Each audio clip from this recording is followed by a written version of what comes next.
Hello guys, this is me once again, RB Vlogs at nandito po tayo ngayon sa Mines View Park at atin pong sasagutin ang mga katanungan kung ano nga ba ang meron dito sa Mines View Park at kung bakit ito dinadayo ng mga turista.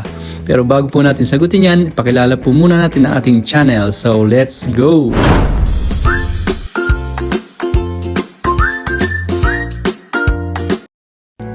Sa mga hindi nga po pala nakakaalam, ang Mines View Park ay hindi lamang sa magandang pasyalan nito at marami mga bulaklak, halaman at mga magandang tanawin na makikita rito. Ang pinaka-importanting lugar na dinadayo dito ay yung tinatawag na observation deck. Ito po ay isang parte ng Mines View Park na kung saan ito po ay nasa bandang dulo at doon nga po sa observation deck, doon sa parte na yon, dito po ay makikita nyo ang napakagandang panoramic view na dito po ay matatanaw nyo ang bundok at ang bayan po na yon ay tinatawag na Itugon, kung saan dito po ang minahan ng Kinto at dito rin po nakakakuha ng mga copper. At dito nga po matatagpuan ang Gold and Copper Mines of Benguet Corporation. At dito rin po sa kabilang parte makikita rin po natin ang Amburean Valley na mawi-witness natin dito sa view deck.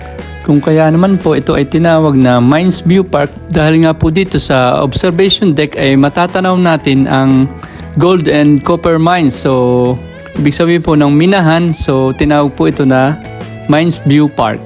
So guys, halika at panoorin hanggang dulo ang video ito para makita nyo po kung saan yung sinasabi kong observation deck at nang makita nyo po yung kagandahan ng panoramic view dito. So, let's go!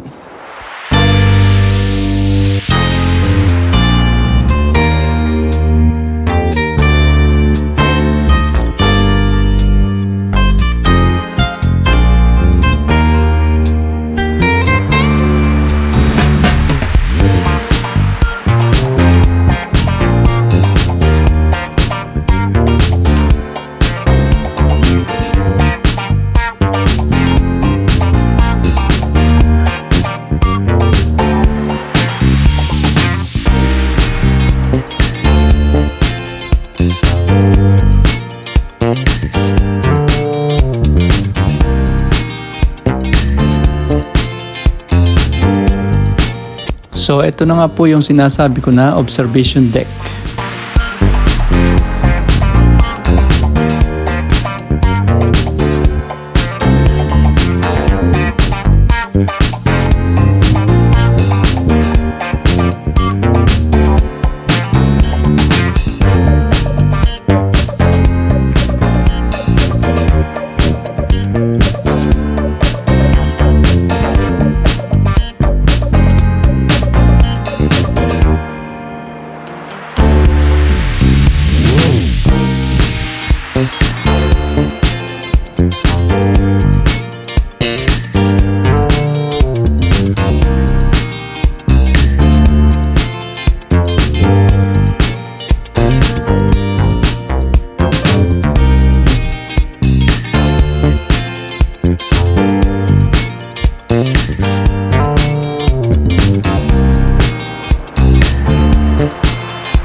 So ayan guys, kami ay natapos na doon kaya kami na po ay pabalik na ulit ngayon.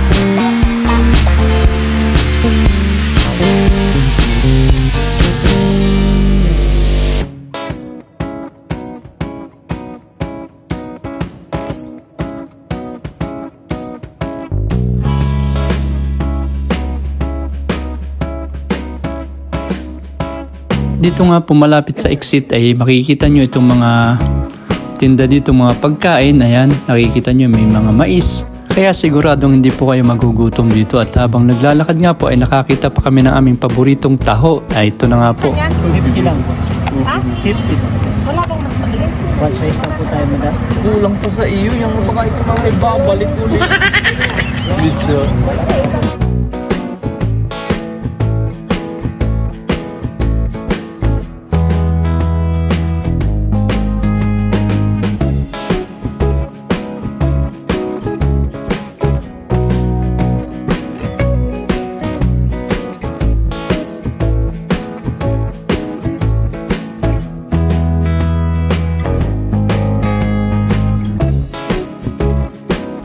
nga po, kitang-kita nyo naman ang flavor ay strawberries. Ayan. Dalawa pong strawberries ang aming kinuha at saka yung isa po ay ang flavor ay ube. Ano yan? Ube. Halaya. Alaya. Meron pa kasi. Original. Ano yung isa kuya? Original. Arnibal lang sa Original pala yun. Ibig sabihin Arnibal di asukal lamang siya. Oh. Arnibal na asukal. At ito na nga po ang finished product ni Kuya at tinikman din po natin ang kanilang mais na binatog. Ito po ay mais na niluluto ng 12 hours kaya masarap po ito. Wow! Aha!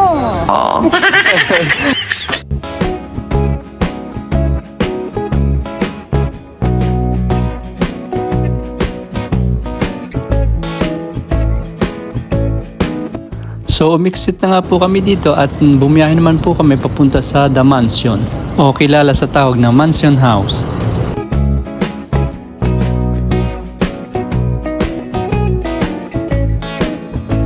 Pagdating nga po natin dito ay hindi tayo sinuwerteng makapasok dahil isang linggo daw po itong isinara dahil may importanteng tao na nandito sa loob ng mansyon na nagbabakasyon siguro po. Kaya bilang privacy, hindi po pinapapasok ang mga turista. Kaya nagpa-picture lang po kami dito at nag-video-video ng konti.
Pero hindi naman po ibig sabihin ay nasayang yung pagpunta natin dito dahil sa kabila po nito ay nandito po ang Wright Park at kaya tatawid lang po kayo ng kalsada ay pwede na po kayong mamasyal dito.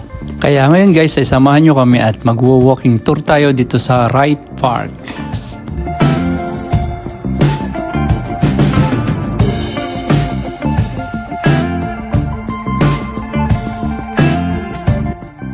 tinawag nga po pala itong Wright Park dahil ito po ay pinangalan sa dating gobernador na Amerikano dito na nagngangalang Luke E. Wright, na siya po ang nag-order sa isang architect na Amerikano na si Daniel Barnum para mag-develop po dito ng isang lugar kung saan ay pwedeng maglibang ang mga Amerikanong sundalo at ang mga Pilipinong mga civilians.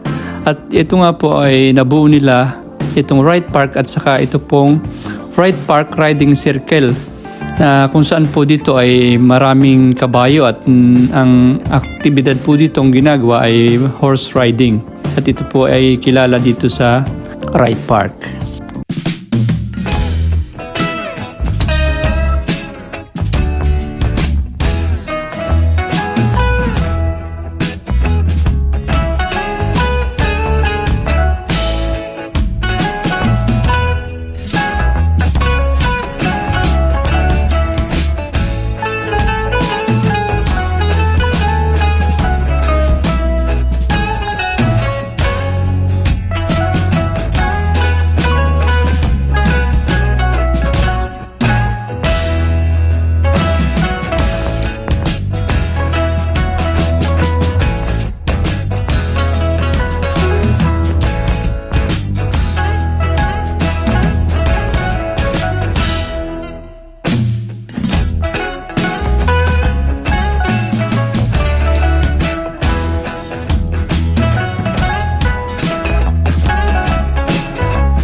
At ito na nga po, nakarating na tayo dito sa Wright Park Riding Circle, kung saan ito po maraming mga kabayo dito na pwede nating rentahan. At ayon nga po sa kanila, ito daw po ay nasa 200 horses na inyong pagpipilian.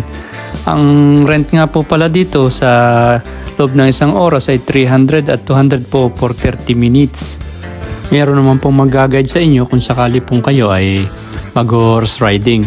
Kaya lang po, hindi na po kami nag-try ng horse riding dahil baka po mahulog pa kami at mag-cause pa po ng injury. So, tinuloy na lang po namin ang aming paglilibot dito.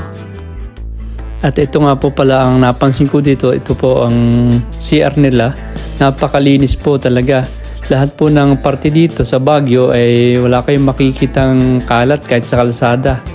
Talagang disiplinado po sila, napakalinis ng paligid. Kaya siguro po marami talaga ang mga bakasyonista na nagpapabalik-balik dito. So ngayon guys ay pauwi na kami, tapos na po kami maglibot at nahapon na rin naman. Kaya pabalik na po kami sa aming sasakyan at pauwi na rin po kami. No. Sumarampit.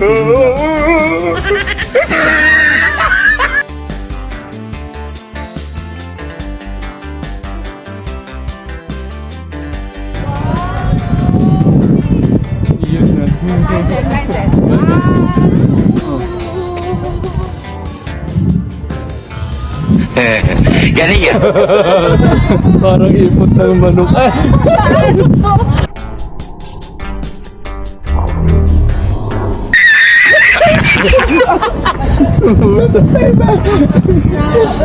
Sige! Tayo sino?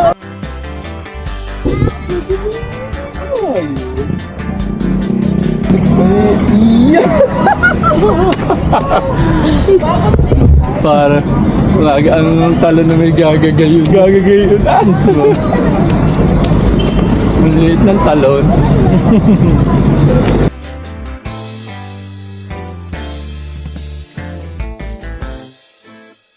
Come on,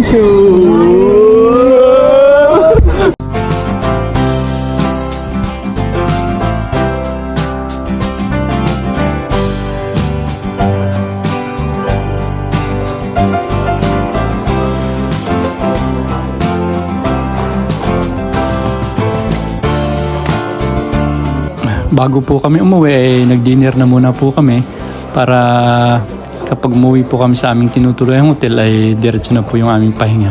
So guys, thank you for watching. See you on my next video. Baboos!